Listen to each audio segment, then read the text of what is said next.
Pessoal, boa tarde. Sejam muito bem-vindos ao plantão de dúvidas do mês de maio. No nosso último plantão antes do prazo do IRPF.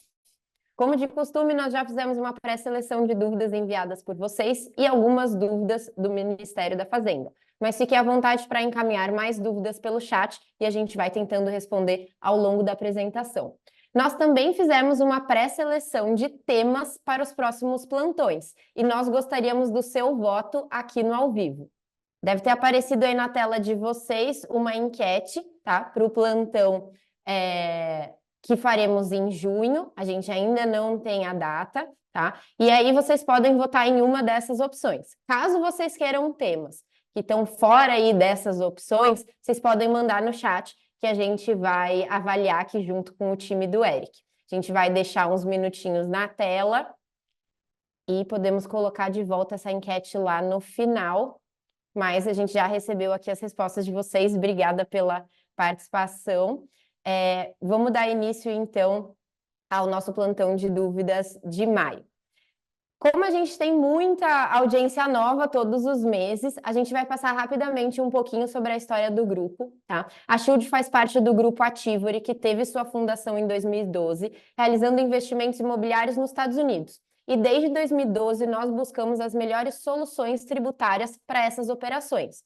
Com o passar do tempo, o atendimento aos clientes não ligados ao grupo Ativory cresceu muito, clientes de bonds, REITs, ETFs, etc. E a Shield International Tax ganhou protagonismo, incluindo a criação de uma marca própria, novos sócios, atendimento personalizado a esses clientes Shield. Com a evolução desse modelo de atendimento, hoje nós temos uma equipe multidisciplinar, inclusive formada por um CPA, para entregar todas as suas declarações de ponta a ponta. O nosso time já realizou mais de 600 estruturações internacionais, mais de 200 clientes contratam o nosso serviço recorrente, entregamos anualmente mais de 300 declarações de imposto de renda nos Estados Unidos, possuímos clientes em mais de 9 países e arquivamos todos os anos mais de 100 balanços em países com tributação favorecida. Como mencionei, a nossa equipe é composta por profissionais extremamente experientes e uma equipe multidisciplinar. O Pedro Barreto é o nosso sócio fundador e também fundador do Grupo Ativory. Adriele Oliveira, responsável pela gestão de todas as estruturas internacionais. E, como sempre, Eric Abramovitz, aqui com a gente, nosso Wealth Planner, é quem vai deixar vocês atualizados também no plantão do mês de maio. Muitos de vocês sabem, a gente fez um esforço grande para criar esse canal no WhatsApp. A gente também vai deixar esse QR Code aqui na tela se você ainda não faz parte. Aqui nesse canal você pode acompanhar as principais notícias do mercado. O Eric e a equipe dele publicam nesse canal conforme as notícias vão saindo. Vocês vão ser os primeiros aí a receber essas atualizações. Além do canal do WhatsApp, o nosso time disponibilizou um guia fiscal que contempla tudo o que você precisa saber sobre a lei das offshores. Então, é o guia na sua mão, um PDF que você baixa apontando a câmera do seu celular para esse QR Code. Caso vocês não consigam, podem encaminhar por e-mail, que a gente encaminha também a versão em PDF por e-mail, tá? Mas esse QR Code deve te levar diretamente para esse PDF.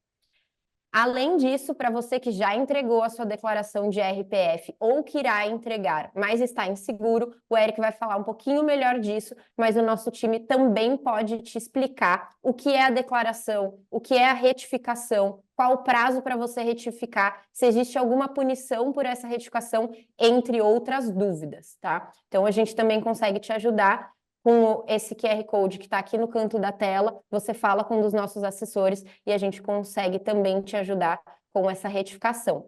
Bom, vou passar a palavra para o Eric, que vai dar um pouquinho desse contexto que a gente já está cansado de saber, mas que é sempre importante antes da gente responder as dúvidas do Ministério. Perfeito. Primeiramente, obrigado, Oli. Boa tarde, pessoal. Obrigado aqui por mais um evento aqui conosco. Aqui fechando aqui um último de uma série de publicações, discussões sobre o tema aqui da Lei 14.754, adaptada à recente Instituição Normativa 2180. E aqui quais são os próximos to-dos, quais foram as inovações. O Ministério da Fazenda ele se movimentou em inúmeros momentos, ele trouxe consigo inúmeros pontos para a nova legislação, e nessa nova legislação ele adaptou o perguntão que ele tem à instituição normativa. Então, o texto ali algumas vezes não era tão claro, ele dava uma margem para interpretação aqui de forma distinta, e nessas interpretações aqui ele acabou se manifestando e atualizando perguntas e respostas. E aqui a gente trouxe quais são as principais novidades e quais são os principais pontos de atenção nesse curto prazo e também para os próximos anos aqui que a gente tem que ter em mente. Perfeito. Vamos passar então para a primeira dúvida. Dúvida Perfeito. número 20. Os rendimentos de aplicações financeiras detidas diretamente pela pessoa física devem ser tributados mensalmente ou apenas no fim do ano após a entrega da DAA? Quando vou precisar pagar o imposto de renda no Brasil? Perfeito. Essa é uma pergunta que a nossa base ela tem feito muito por conta de utilização de recursos da estrutura, às vezes você até alienação de ativos no exterior. Como é que funciona a partir de agora, tá? Então, diretamente pela pessoa física. E muito embora a apuração ela se dê ainda de uma forma mensal, então vamos pensar no exemplo, eu vendi uma ação hoje, 14 de 5 de 2024. Então, o cálculo do imposto ele é feito com base no dólar de 14 de 5 de 2024, eu tenho que calcular os impostos com base na data do fato gerador.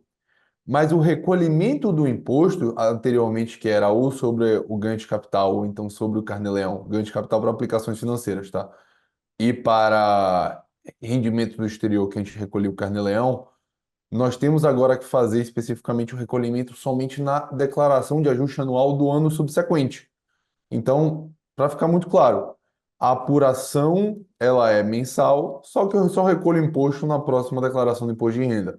Então, o Carnê-Leão por si só, ele, como eu já comentei aqui em alguns eventos, ele acabou para aplicações financeiras. Para os outros tipos de rendimentos, ele continua ali firme e forte, mas somente para aplicação financeira ele foi revogado, veio uma lei mais específica que agora a gente vai ter que recolher de forma anual a alíquota de 15%.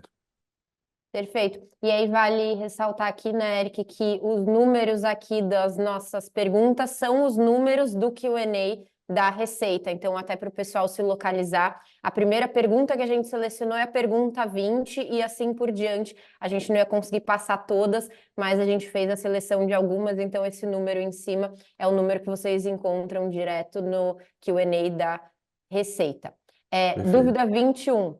Como vai ser a tributação, a variação cambial de aplicações financeiras? Pronto, perfeito. Os rendimentos de aplicação financeiras, eles são calculados em reais, que é a moeda vigente para toda a apuração do Brasil.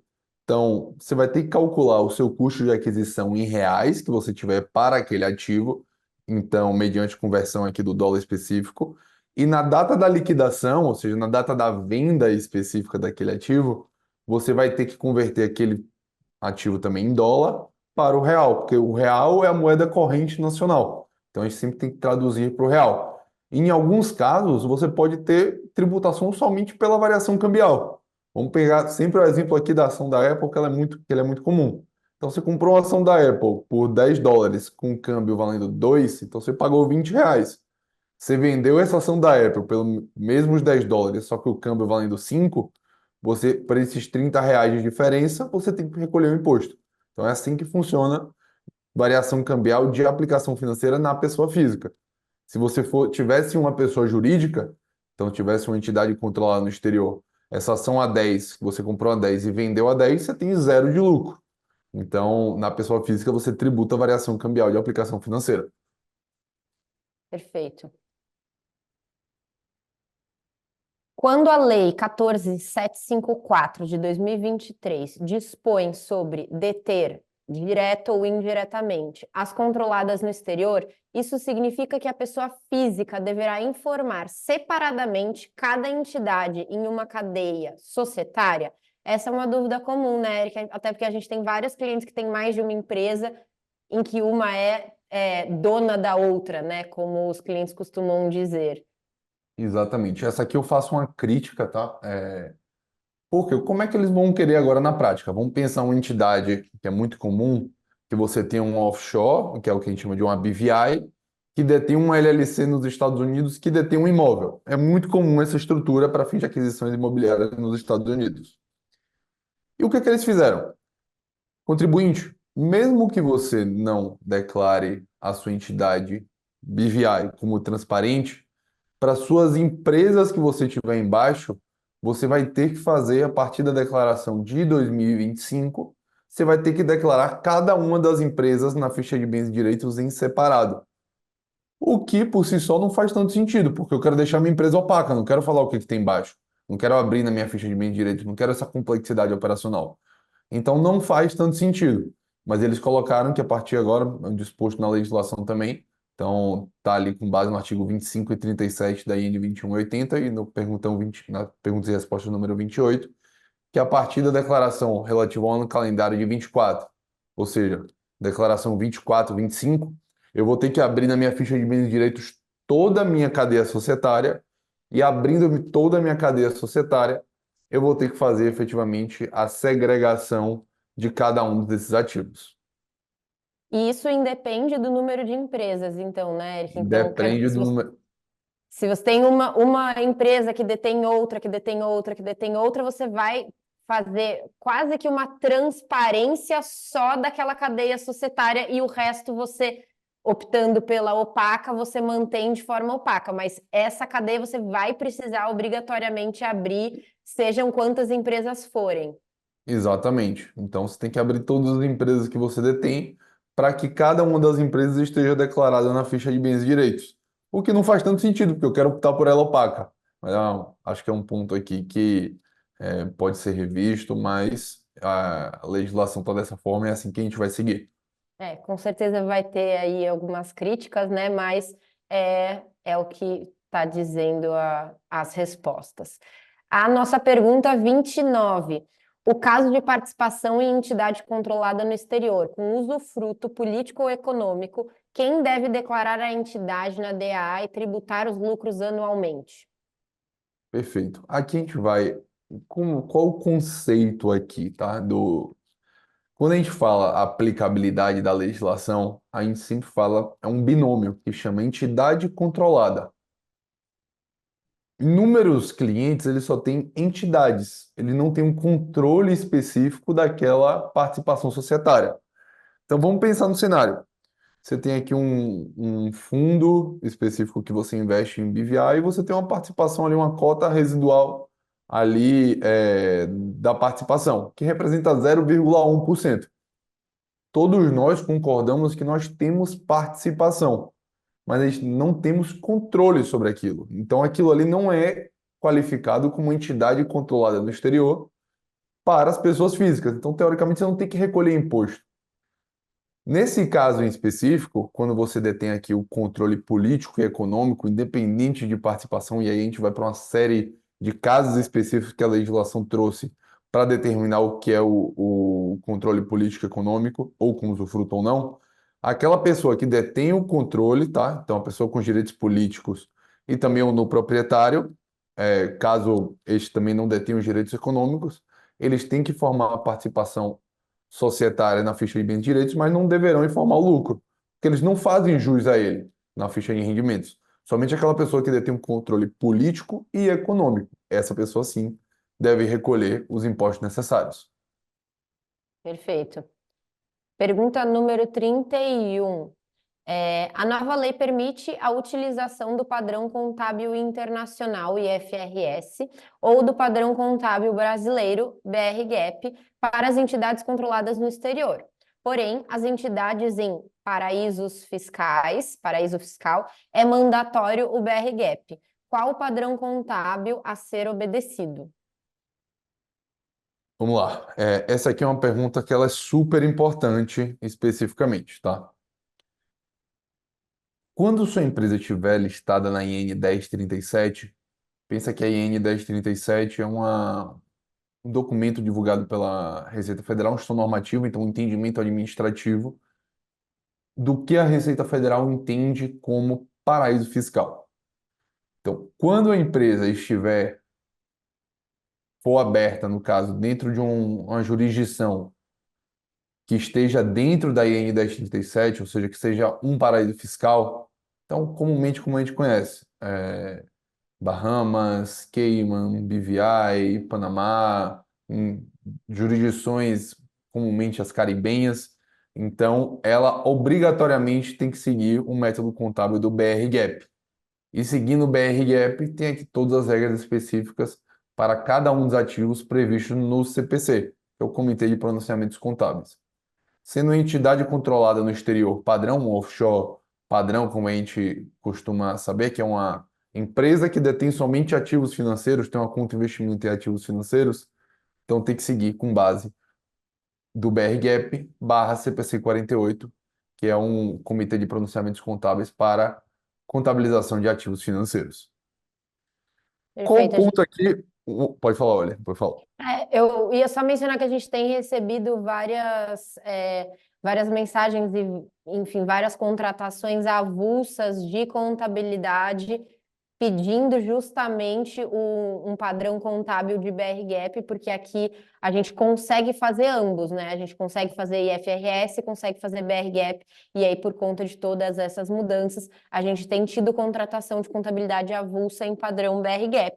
Se esse é o seu caso, você pode falar aqui no QR Code abaixo com um dos nossos assessores e pedir a sua cotação aqui para o time da Shield. Exato. E além de ser BR-GAAP, tem que ser assinado, a legislação fala, por um contabilista brasileiro. Então não adianta você ter uma contabilidade do exterior, que ele fala, ah, é BR-GAAP, mas a pessoa não está inscrita aqui no CRC do Brasil. Então é Sim, necessário que seja assinado por um contador brasileiro. perfeito. Aqui no nosso time a gente tem alguns, então conseguimos entregar aí dentro de todos os padrões que estão sendo exigidos. Só voltando ali um único Perdão. ponto, uma única crítica aqui que eu também faço, tá? Via de regra, o padrão IFRS e o padrão BR-GAAP, eles devem produzir o mesmo balanço, mesmíssimo balanço, não devem ter alterações contábeis. Então, porque eles se conversam muito. O IFRS 9 e o BR-GAAP barra CPC 48, eles praticamente são idênticos. Então, muitas vezes, eles devem produzir o mesmo balanço. Só que aí, o que a Receita Federal ela trouxe? Ela traz um ponto de que tem que ser assinado por um contador brasileiro. Muitas vezes, para fins de otimização, o contador brasileiro ele poderia somente atestar, falar, ó, esse balanço produzido com base no IFRS 9, ele está de acordo com a legislação brasileira barra CPC 48, para fins de economia dos clientes. Então, para você não ter que fazer dois balanços iguais, é somente mudar uma assinatura em específico. Então, esse aqui é um ponto que eu trago aqui de que poderia prever essa possibilidade da legislação. A gente teve um caso, inclusive, recente de um cliente que já tinha feito um balanço IFRS de 2023, mas queria ter o balanço BR-GAAP e, na verdade, quando o time da Shield analisou, falou: "Pô, o balanço vai ser exatamente igual, mas se precisa da nossa assinatura, a gente faz o balanço e aí a gente assina." Então, é, é, praticamente, como o Eric falou, o mesmo documento com a assinatura aí desse contador brasileiro. Então, vale você falar com o seu contador aqui no Brasil, caso você já tenha um balanço IFRS, ou entrar em contato com a gente, aí a gente te explica um pouco melhor essas diferenças e tudo, e consegue elaborar esse balanço da maneira correta. Exatamente. Pergunta 32. Como devem ser contabilizadas as aplicações financeiras detidas por entidades offshore, segundo as regras IFRS e BRGAP? Essa, para mim, é a pergunta mais importante que a gente vai discutir aqui hoje e talvez aqui a gente também demore mais tempo aqui discutindo ela. O que que a Receita ela trouxe, tá? Ela, até esse último perguntas e respostas, ela não tinha se manifestado sobre tratamento contábil, especificamente para nenhum tipo de ativo. Ela somente tinha se manifestado, talvez acertadamente, sobre método a seguir, mas tratamento não tinha sido discutido e ela trouxe agora nesse perguntas e respostas. Como é que funciona, tá? Como regra geral, a aplicação financeira, inclusive participação societária minoritária, tipo, ações negociadas em bolsas, elas têm que ser contabilizadas a valor justo e todas as contrapartidas têm que ser registradas no resultado do exercício. Então, independente do porte da estrutura. Por quê? O que que isso quer dizer? Qualquer ação que eu tiver, aplicação financeira que eu tiver, ação negociada em bolsa que eu tiver, eu tenho que efetivamente marcar essa ação negociada em bolsa a mercado e marcando a mercado qualquer valorização que você tiver no ativo em específico, então qualquer evolução patrimonial de uma aplicação financeira, de uma ação negociada em bolsa que você carregar, ela tem que transitar pelo resultado na contabilidade. E transitando pelo resultado, ela compõe o lucro. Então, você vai ter que, de fato, marcar mercado e essa evolução patrimonial, ela tem que ser tributada com a alíquota de 15%. O que é que isso gera na prática? Um custo fiscal de carregamento de 15% de um ativo. Então, você pode ter um negócio do mundo aqui, mas se o ativo valoriza, você vai ter um custo fiscal para você carregar ele de 15%. Então, é algo aqui que, de fato, não. Você tem argumentos pró-contribuintes, tem argumentos pró-fisco, então é algo que com certeza vai ser debatido nas esferas administrativa e judicial. O que Eric, acontece? Pode falar. não, não, pode terminar. É que tem algumas dúvidas surgindo aqui no chat derivadas disso, mas acho que você vai chegar lá, aquela história do outros resultados Os abrangentes. abrangentes. Pode, Exato. pode terminar. Você tem determinadas exceções que permitem a contabilização pelo custo amortizado ou por outros resultados abrangentes, mas são restritos a modelos de negócio específicos. Sempre tendo em mente aqui qual é a liquidez do negócio, então qual é o modelo de negócio e qual é o fluxo de caixa daquele ativo. O que é que a Receita fala? A título exemplificativo, ação negociada em bolsa não deve ser caracterizada como outros resultados abrangentes, sobretudo quando o modelo de negócio da entidade inclui compra e venda de ativos e a marcação a valor de mercado for relevante para analisar uma performance da entidade. E aí vem a ameaça. Caso o contribuinte entenda que não se enquadra em alguma dessas exceções, ou seja, que ele acha que uma ação negociada em bolsa tem que ir para outros resultados abrangentes, é importante ter em mente que haverá fiscalização por parte da Receita para verificação do enquadramento. E em caso de incorreção de balanço, vai ter lavratura de auto de infração para pagamento de imposto de renda sobre lucro não contabilizado, com acréscimo de juros e multa. Então vem uma ameaça. Ele fala, ação negociada em bolsa, necessariamente a Receita Federal entende que tem que transitar pelo resultado e não por outros resultados abrangentes. Você não pode fazer uma marcação de valor de mercado e transitar por uma outra conta contábil. O que E é que isso vale, traz? é, O que é que isso reforço, né, Eric, a importância de você ter um contador que esteja por dentro do que está acontecendo para elaborar esse balanço, né, seguindo todas essas normas e seguindo todas essas orientações da Receita, que no nosso caso é sempre o mais conservador possível, mas a gente entende também a posição do cliente, né? Exatamente. Então, o que que isso traz? Para o cliente, cada cliente tem um apetite de risco diferente. Então, cada cliente especificamente, nossa recomendação vai ser a da segurança jurídica. Não vou fazer com clientes com bodes expiratórios, fazer com que a aplicação financeira vá para outros resultados abrangentes. Então, sempre por conta e risco do cliente, também por apetite de risco. Então, a ideia é marcar mercado, como a Receita está falando, informando que vai autuar. Se o cliente decide correr o risco, perfeito, corre o risco, e aí a contabilidade é feita da forma que ele deseja. Mas a nossa recomendação é fazer da forma que a Receita está informando aqui no primeiro momento, aguardar manifestações na jurisprudência, nas esferas administrativa e judicial, e fazendo isso, quando for fazer, discutir esse tema no momento pertinente, aguardando aqui decisões sobre o tema. Mas no D0, agora, ano de 2025, recomendo porque a Receita está falando que vai autuar esses casos. Então é quase como uma penalidade. Perfeito. Eu acho que isso responde às dúvidas que estão no chat, mas caso ainda tenha ficado alguma pendência, aí o Eric volta lá no chat, dá uma olhadinha e a gente pode voltar nesse tema um pouquinho mais É. para frente. Um outro ponto só, antes da gente passar, acho que é importante trazer, que a gente vai para. A gente entra numa seara aqui. Qual é a seara? Primeiro, modelo de contabilização às vezes pode vir por decisão dos sócios da companhia, então não é caso para a Receita Federal acabar se envolvendo nesse caso. Você tem aqui argumentos pró-contribuinte em relação à disponibilidade econômica daquele bem, que é justamente econômica, que é justamente o fato gerador do imposto de renda, e aí vai para outra seara doutrinária. Mas o fato é que você tem, como eu disse, argumentos para os dois lados.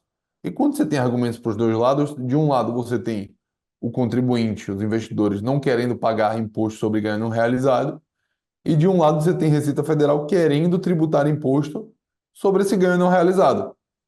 Acompanhando todo o histórico que a gente tem, fica cristalino para nós que vai gerar discussão nas esferas administrativas, inicialmente, possivelmente na judicial também.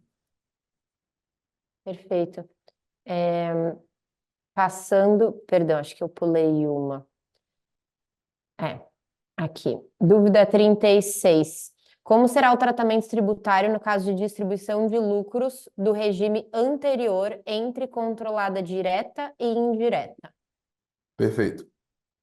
Então vamos pensar nesse caso que eu mostrei. Você tem um LLC embaixo de uma BVI. Se você distribui esses lucros específicos entre si, então eu mandei um lucro aqui, US$ 50.000 da minha LLC de lucro para minha BVI. Então, efetivamente, você não tem tributação de distribuição entre lucros entre pessoas jurídicas. Você só tem que ter destacado em uma conta específica de reserva de lucros no balanço da controlada e também no balanço da controlada direta e indireta. Mas não tem imposto específico sobre isso, na distribuição de lucros. Mas vamos pensar num caso aqui, como eu disse, cada caso é um caso. Você tem uma BVI que detém um LLC. Eu optei pela transparência da minha BVI. Então, vou declarar tudo que eu tenho aqui especificamente. E eu tenho um LLC embaixo que eu vou manter opaca. E eu vou distribuir o lucro da minha LLC, teoricamente, para a minha BVI. Fazendo isso especificamente, como a transparência ela enxerga que não existe uma empresa e sim uma pessoa física, você tem que fazer o recolhimento do imposto. Então, é um caso aqui um pouco complexo, mas é sempre bom alertar. Perfeito. A gente lida caso a caso, né, de forma individual, então reforçando que você pode agendar uma consulta tributária para expor o seu caso e aí conversar de forma individual com o Eric, com a equipe. Então, o nosso QR Code aqui está liberado para vocês mandarem mensagem e agendarem essas consultas. Pergunta número 39, Eric. A variação cambial do principal aplicado em entidades controladas no exterior também será tributada automaticamente no Brasil? O que aconteceu se eu tiver ganho em um ano e perda em outro? Aqui é o Perfeito. que acontece, né? Se eu tiver ganho em um ano e perda em outro. Exato. Aqui a gente tem uma dobradinha. São duas perguntas em uma dentro do perguntão da Receita Federal. Quais são essas perguntas? Primeira de todas, então, variação cambial do principal aplicado em entidades controladas será tributado automaticamente? Não. Vamos pensar aqui que você aportou US$ 1 milhão com câmbio valendo R$ 2. Hoje o câmbio está 5,25. Então você teve aqui quase R$ 3 milhões de valorização cambial somente sobre o capital social que você aportou. Então, isso aqui não é tributado automaticamente, só é tributado efetivamente no momento da redução de capital no futuro. Vamos agora para o lucro, tá? Então, o investimento em uma empresa offshore tem dois componentes: o principal aplicado e quanto esse principal aplicado gerou de lucro ao longo dos anos. Se você tiver ganho um ano e perda em outro, então, para o ano em que você teve ganho, você paga imposto de 15%. Para o ano que você teve perda, você carrega esse prejuízo para os exercícios subsequentes. É assim que vai funcionar dessa forma. E sempre tenha em mente que a variação cambial do principal aplicado não entra na tributação automática. Perfeito. E aí vale ressaltar que no momento que você faz essa apuração de lucro e paga o imposto, isso já te gera um evento de liquidez, né? Então, Exato. caso seja do interesse do cliente de fato realizar isso, repatriar, enfim, utilizar esse recurso, você tem essa possibilidade ao final de cada ano, né? Exatamente. Pergunta 42, Eric. Há prazo para efetuar a opção pela transparência? Caso não opte pela transparência de em um ano calendário, é possível fazer a opção para controlada em anos subsequentes? Essa é uma pergunta importante porque não é tão simples assim, né? Exato. O prazo da transparência é o seguinte: você tem que você tem que exercer a transparência se uma entidade tiver já constituída em 31/12/23 até 31 de maio de 2024. Então, para quem constituiu offshore até 31/12/23, você vai poder exercer a transparência até 31 de maio de 2024. Se você abrir uma empresa agora, em 2024, você vai sempre poder efetuar a transparência até 2025. Então, sempre no ano subsequente aqui ao da abertura para as empresas constituídas a partir de 2023, a partir de 2024, perdão, e até 2023 você vai ter agora até 31 de maio de 2024 para poder fazer essa opção pela transparência. Isso é importante porque não estava claro sobre isso. Perfeito. E aí, Eric, vale pontuar que uma vez feita essa opção, a gente não Irretratável. consegue, no ano seguinte, mudar de ideia, né? Como você mencionou, é uma opção irretratável. Então, optei pela transparência, enquanto essa estrutura ela estiver aberta, ela tem que ser tratada como transparente. Exatamente. Então, Perfeito. irretratável, irrevogável e, teoricamente, lá no começo do projeto, existia uma falha aqui na legislação que foi ajustada, porque a Receita percebeu isso, que era, tá, eu tenho uma empresa transparente, optei pela transparente. Não gostei dessa empresa transparente e não está fazendo sentido para mim. Vou abrir uma opaca, que hoje em dia é fácil, e vou aportar essa minha estrutura transparente dentro. Era o que a gente chamava de você conseguia voltar atrás na marra. O que é que eles fizeram? Se você aportar essa estrutura transparente em uma estrutura opaca, já vai ter que fazer isso a valor de mercado. Então não faz tanto sentido que você vai ter que pagar imposto de ganho de capital. Você vai estar aportando essa estrutura com o valor de mercado na sua Mercado. nova estrutura, né? Então eles colocaram uma sanção tributária aqui, quase como se fosse isso, para você evitar essa reorganização societária. Perfeito.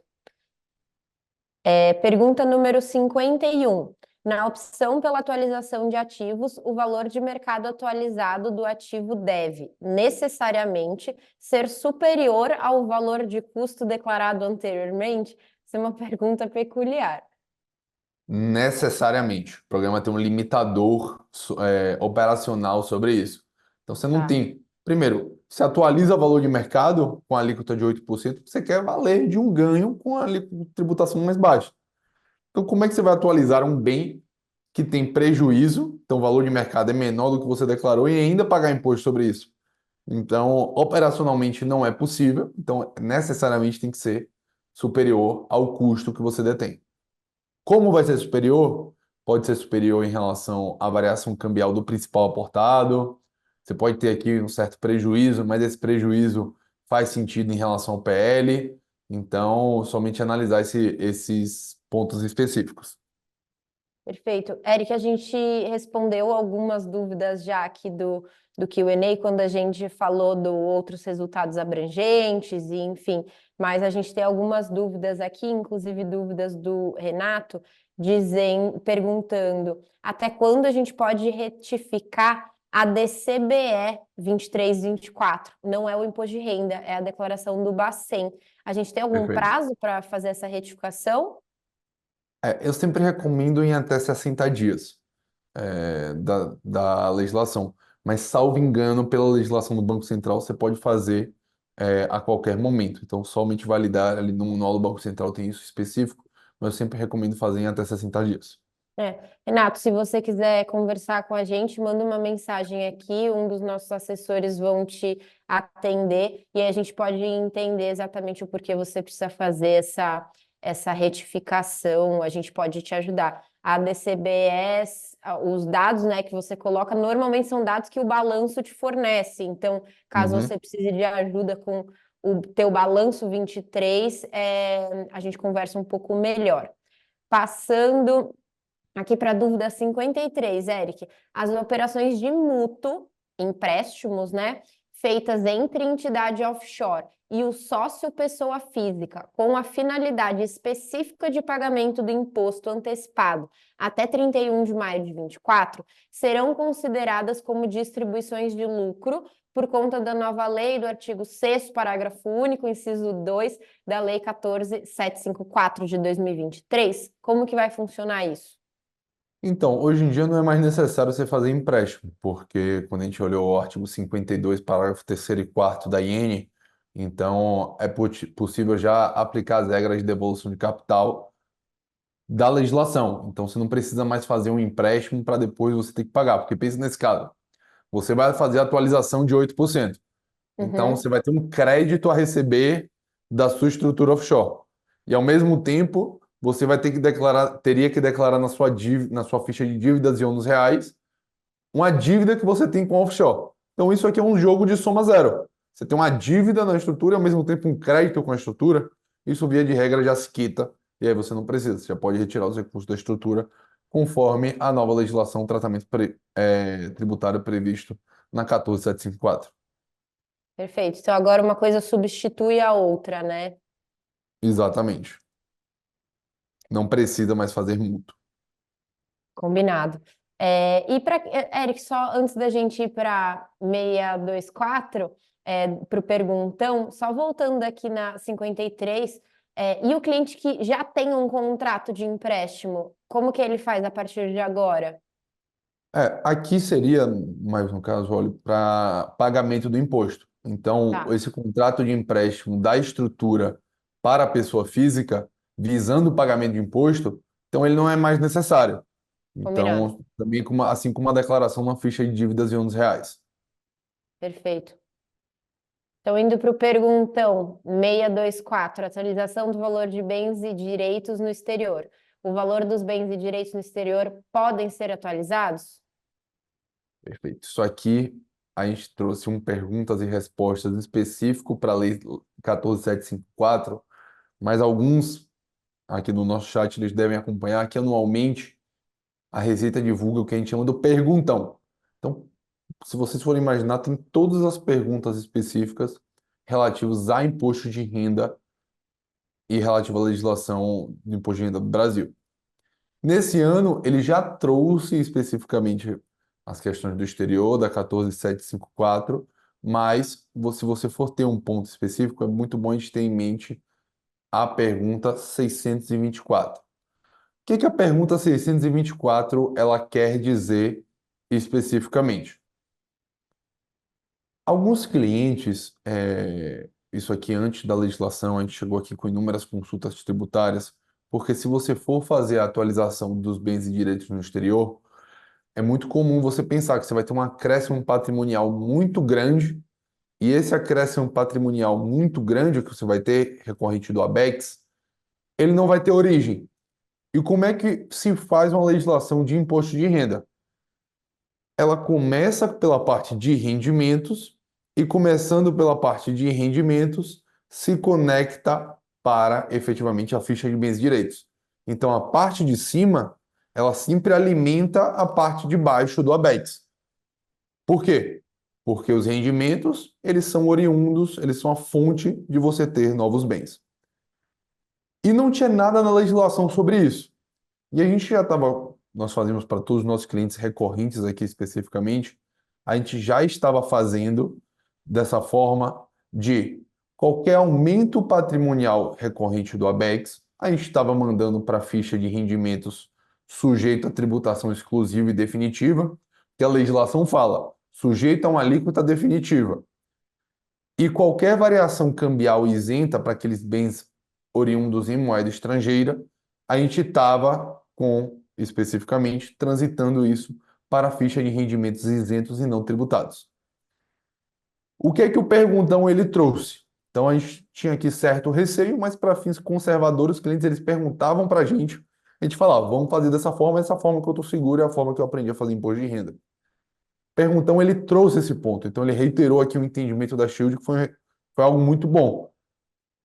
Vamos ler em conjunto. A contrapartida de um aumento patrimonial decorrente da atualização de bens e direitos no exterior deve ser informado na ficha de rendimento sujeita à tributação exclusiva e definitiva na declaração de ajuste anual do exercício de 2024, ano calendário 23, com o código 12 outros, exatamente como nós estávamos fazendo, pelo valor total da atualização dos bens e direitos, ou seja, o valor de mercado, sem a redução do IRPF calculado pelo ABEX. Então, a gente incluiu aqui especificamente esse valor na ficha de rendimentos sujeitos à tributação exclusiva e definitiva para ele dar origem a esse valor, a essa contrapartida do aumento patrimonial.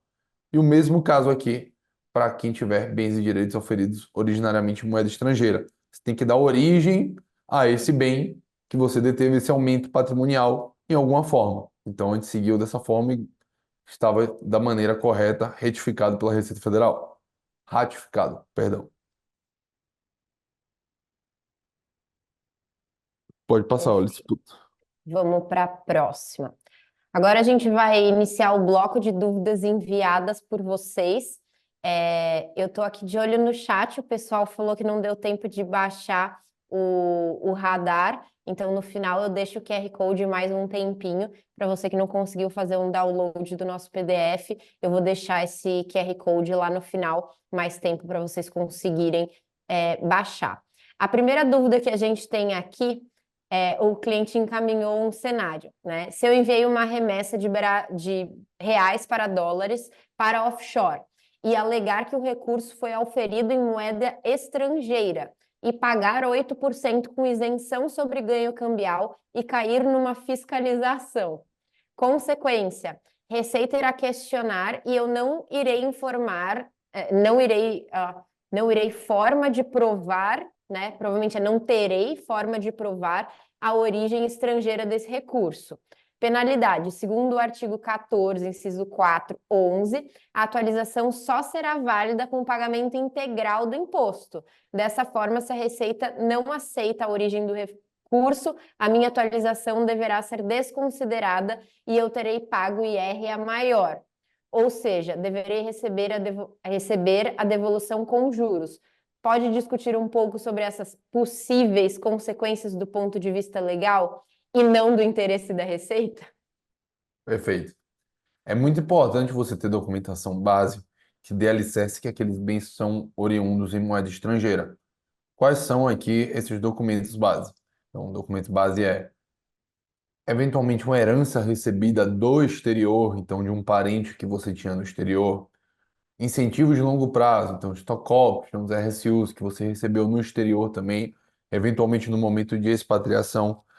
E caso você não detenha essas informações em específico, o que que você vai ter que fazer? Você tem que ter aqui um recolhimento de imposto a menor, que é o que você vai ter feito, e vai estar sujeito ao recolhimento de imposto, descaracterizar essa variação cambial isenta e recolher o imposto sobre essa diferença, acrescida de multa, que pode chegar até 150%, e juros Selic atualizados desde a época que você deveria ter recolhido o imposto. A gente Então, já fez. É, Perdão, Eric, termina. Vou só fazer então, um adendo. E- esse aqui seria especificamente a sua maior exposição para esse caso concreto. Recomendo fortemente que você tenha documentação suporte que dê alicerce à operação. A gente já teve casos, né, Eric, inclusive do cliente que é, declarou de forma equivocada, percebeu isso depois de algum tempo e fez a contratação dos serviços da Shield para entender qual era o risco ali que ele tinha, né? Então, para a gente Perfeito. olhar para trás, expor para ele esse risco, né? Tanto do ponto de vista jurídico quanto o financeiro mesmo, o que de fato isso poderia acarretar para ele em termos de multa, etc. E aí o cliente ele tem ali a liberdade, né, de optar ou não por fazer essa retificação. Normalmente, né, como o Eric mencionou, a gente fala para o cliente fazer essa varredura aí para trás, mas você pode fazer essa contratação de serviço em que a gente faz esse diagnóstico e te mostra de fato qual que é o teu risco ali envolvido nessa declaração equivocada. A maioria dos casos, né, Eric, o cliente ele declara errado por desconhecimento e não Exatamente. de propósito, né? Ele não está fazendo isso de forma intencional, mas fica aí também o ponto de atenção que a gente consegue auxiliar nesses casos. Perfeito. Dúvida 2, Eric. Posso realizar a minha própria contabilidade apenas para calcular os lucros da offshore para usar na declaração e, posteriormente, caso a Receita solicite no futuro, aí sim pedir para um profissional habilitado realizar a contabilidade dela no padrão BR-GAAP? Esse está querendo economizar, né? Exatamente. E querendo economizar no curto prazo, mas no longo prazo, para um contador habilitar isso, ele vai cobrar os mesmos honorários para fazer uma contabilidade. Então ele vai ter dois trabalhos. Então a ideia aqui é que contrate os profissionais competentes da área para poder prestar esse serviço. Aqui acho que não sei se faz sentido essa economia, né? Mas aí Exatamente. fica a critério do cliente, a gente recomenda que isso seja feito, inclusive no D0, né? Pergunta número 3. Tem uma Cicorp nos Estados Unidos que a princípio paga 21% flat de IR sobre o lucro. Como no Uhum. Brasil vai ser 15% sobre o lucro, na prática eu nunca vou pagar IR no Brasil, certo? O mesmo se aplica à distribuição de dividendos, correto? Como é que vai ficar essa Essa frase. bitributação? Como é que vai ficar essa tributação Estados Unidos-Brasil, Eric? Essa frase ela é muito comentada e via de regra ela está errada. Essa frase, nunca vou pagar IR no Brasil. Como- Infelizmente, isso não é uma verdade. Não é uma verdade. Como é que vai funcionar aqui? Esse imposto que você paga nos Estados Unidos, de uma C Corp de 21%, é um imposto corporativo. E sendo um imposto corporativo, ele não é compensável a nível da pessoa física no Brasil. Então, de um lado você paga imposto corporativo e ainda vai pagar o outro imposto aqui, que é um imposto na pessoa física. Então, não são compensáveis especificamente.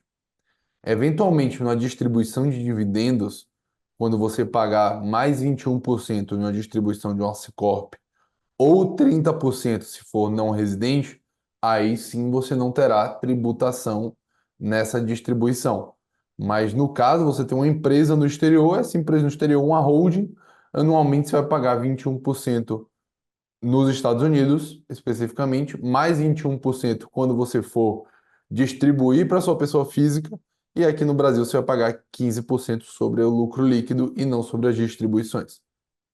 Inclusive, Eric, a gente recebeu agora uma dúvida aqui fora do webinar de um cliente nosso perguntando se esses impostos pagos nos Estados Unidos, justamente nessa alíquota de 21%, se eles poderiam ser usados para atualizar, né, os 8% aqui da base do imposto de renda do cliente. Eu entendo que a resposta é que não, né? É, é, esse imposto pago nos Estados Unidos, ele já é deduzido do lucro líquido. Então, pensa que o imposto pago no exterior agora, ele funciona como se fosse uma despesa da empresa. Então, ele abate do lucro líquido. Então, se você já paga imposto lá fora, pode olhar no seu Profit and Loss, que especificamente já deve ter uma linha de impostos pagos no exterior, que deve reduzir o seu lucro líquido da empresa especificamente. Perfeito. Nossa dúvida número 4. Posso lançar a valorização de aplicações financeiras em ações, bons e fundos de investimento como outros resultados abrangentes, patrimônio líquido, e não diretamente no resultado da empresa, lucros, perdas do exercício, caso não tenha intenção de resgatar esses ativos no curto prazo? Essa dúvida a gente respondeu, mas acho que vale, né, responder de novo porque estava no Q&A do Ministério e ela se repete várias vezes aqui no nosso Q&A. Então, acho que vale a gente reforçar essa resposta. Exatamente. É, como eu disse, não é o ideal, tá? Então, a receita, como eu disse, a pergunta 32, a pergunta mais importante, de fato, ela não é agradável ao contribuinte, ela trouxe quase um tom de ameaça da receita. Mas esse é o cenário inicial e esse aqui é o D0 de contabilidade para ativos no exterior. O que vocês têm que sempre ter em mente é que o contador, que até então ficava num cinto periférico aqui dos investimentos no exterior, ele hoje em dia ele está no centro de gravidade. Então ele veio para o centro de tudo. Por quê? É ele que vai informar se vai ter que ser, quanto vai pagar de imposto, o que é que ele vai marcar mercado, o que é que ele não vai marcar mercado e seguir dessa forma. Então é muito importante vocês terem acompanhado aqui com assessoria especializada que tem em mente o que que ele está dizendo efetivamente. Perfeito. É possível realizar atualização de bens e direitos da participação societária de controladas, mesmo optando-se pela transparência? Se sim, quais as implicações? É possível fazer atualização e transparência ao mesmo tempo, não tem nenhum problema. Você só tem, no momento que você for fazer a transparência, você só tem que fazer com o bem atualizado especificamente. Então, seu novo bem, feito o cálculo da transparência, quanto equivale do patrimônio líquido versus capital social, e multiplicar por 8, fazer aqui o valor de mercado para declarar ele da forma correta. Perfeito. A ganho de capital em operações de liquidação barra devolução de capital nas entidades transparentes? Perfeito. É, Aqui o ponto da entidade transparente é que ela não vai existir mais. Então você não declara mais ficha de bens e direitos. Você vai ter ganho de capital na liquidação das aplicações dos seus ativos que você tiver na estrutura transparente. Então você vai pegar lá o seu câmbio médio, todos os seus pontos específicos. Mas para redução de capital não haverá. O que vai ter é sobre na liquidação dos seus ativos específicos, você vai ter o ganho de capital na variação cambial. Combinado. Última dúvida. Posso atualizar crédito que tenho em decorrência de empréstimo para empresa com sede no exterior? Não é possível porque não está no rol específico do programa do Abex. Então, somente é possível para você fazer a determinados tipos de ativos. Então, empréstimo não está dentro do rol para você fazer o Abex. Perfeito.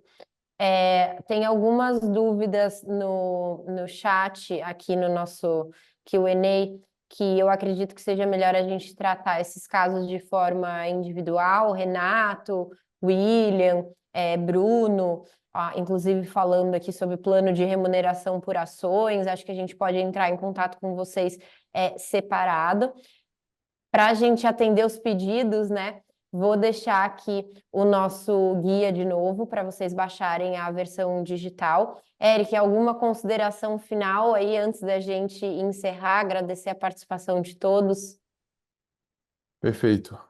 Agradeço muito ao tempo. Então, a gente está aqui na reta final. Se precisarem de qualquer ajuda com a Bex, se precisarem aqui de qualquer ponto ou esclarecimento adicional, contem conosco, que a gente entra em contato com vocês também. A gente pode auxiliá-los em todo esse processo envolvendo declaração de imposto de renda, DCBE, contabilidade, eventualmente o tax return, e estamos aqui 100% preparados para essa nova legislação.